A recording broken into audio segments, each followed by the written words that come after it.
Bienvenue au Campus Cyber pour cette nouvelle édition, la 25e édition du panorama annuel de la cybercriminalité du CLUSIF. Donc, je suis Loïc Guézot, je suis vice-président du CLUSIF et je suis co-animateur du GT panorama annuel de la cybercriminalité. Quelques mots pour démarrer et permettre aux retardataires de prendre leur place. Le CLUSIF, en quelques mots, une association qui a plus de 30 ans d'existence, mais dont l'actualité est la reconnaissance d'utilité publique par décret du 26 novembre 2024. Donc une annonce récente et qui est extrêmement structurante pour le futur du CLUSIF.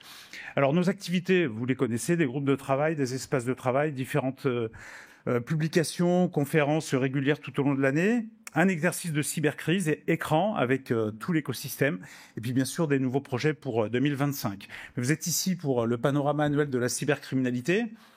Donc là aussi, je répète un petit peu la même chose tous les ans, mais il est important de souligner que c'est un groupe de travail qui est ouvert aux membres, qui invite également des experts, donc des non-membres, mais des experts qualifiés qui peuvent nous aider sur cette activité de veille, de discussion, d'échange au sein du groupe.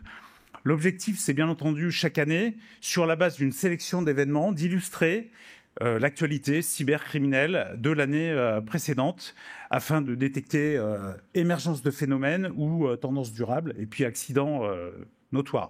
Et puis évidemment, c'est un moment de partage, donc vous êtes ici un peu plus de 200, 240 maximum d'après la configuration de la salle. Mais le Panocrime est également rejoué en direct grâce à un live depuis notre site qui lui-même est relayé dans différentes associations régionales, donc les CLUSIR et également des campus en région. Donc on aura les chiffres après, mais il y a effectivement beaucoup de monde, de plus en plus de monde qui suit le Panocrime. Alors c'est un espace connecté au sens ouvert sur l'extérieur, donc on travaille déjà sur une base de sources ouvertes, on n'est pas sur des informations confidentielles, strictes, qu'on pourrait récupérer dans le cadre de nos activités professionnelles les uns et les autres. Donc on reste sur sources ouvertes, c'est extrêmement important, et on documente absolument tout ce qui va vous être présenté ici. On ne s'interdit pas de travailler sur d'autres études, évidemment, qui sont publiées, qui sont intéressantes. Et puis ça fait 25 ans qu'on fait ce panorama. Alors je me suis proposé de balayer avec vous quelques éléments de ces 25 ans. Donc le premier avec François Paget, qui a été à la manœuvre pendant à peu près 15 ans, je crois. L'objectif, c'était de présenter quelques malveillances. Alors en 2001, voilà, on avait un look and feel qui était un petit peu différent, mais que peut-être certains d'entre vous ont côtoyé dans leurs activités professionnelles. On était en plein sur la carte bancaire, donc c'était l'explosion de la YesCard, la carte qui permet les paiements magiques. Et puis on avait déjà des grands noms qui apparaissaient sur les virus, et les virus Internet, avec des scans, des réplications un petit peu automatisées, beaucoup de questions, en particulier déjà des revendications de type activisme, avec ici le PMU qui s'était fait, on va dire, pointer du doigt et critiquer sur ces activités, avec notamment du vol d'informations, et puis la problématique piratage ou malveillance interne. Donc on est un petit peu toujours dans ces sujets-là. La protection de l'information, c'est un gros sujet en 2025. C'était déjà le cas en 2001. La déferlante d'Internet, donc la problématique du typo-squatting, les domaines lookalike, c'est pas nouveau, on en parlait déjà en 2001.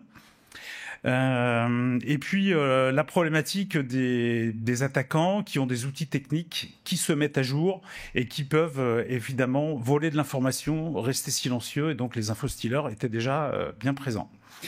Le vote électronique, donc là on est en 2002 sur le Panocrime de l'année suivante, et puis là je vais aller un peu plus vite, je vais pas vous faire 25 ans, je vous rassure, mais là on est donc en 2009.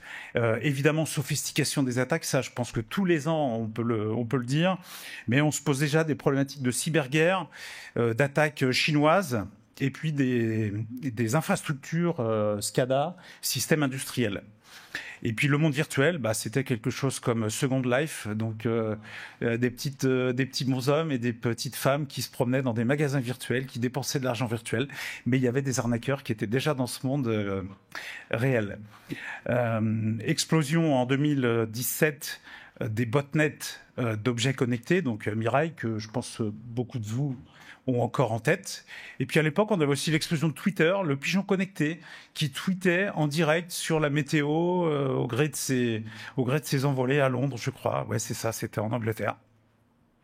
Puis on a continué avec, dès 2018, une alerte forte, la première relayée par l'Occlusif sur le sujet des deepfakes, avec la manipulation d'images et évidemment avec un niveau de technicité et de crédibilité qui était bien loin de ce qu'on trouve aujourd'hui, mais qui était déjà souligné par les travaux du Panorama, du Panocrime 2018.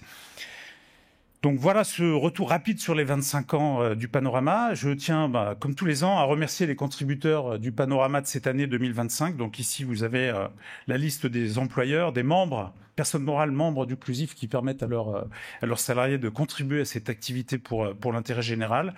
Et puis cette année particulièrement le COJOB Paris 2024 qui nous ferait le plaisir d'avoir une petite intervention retour sur les événements tout à l'heure. Et puis le Clusif utilise des sponsors pour ces conférences. Donc le Panocrime et les autres conférences annuelles ne peuvent exister que grâce au sponsoring de ces conférenciers. Donc on va démarrer par quelques mots rapide des différents sponsors qui sont tirés au sort pour être les sponsors de cette conférence.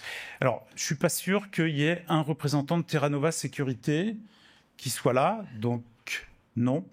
Donc, on les remercie pour leur sponsoring, mais je vais passer la main à Hervé Schauer.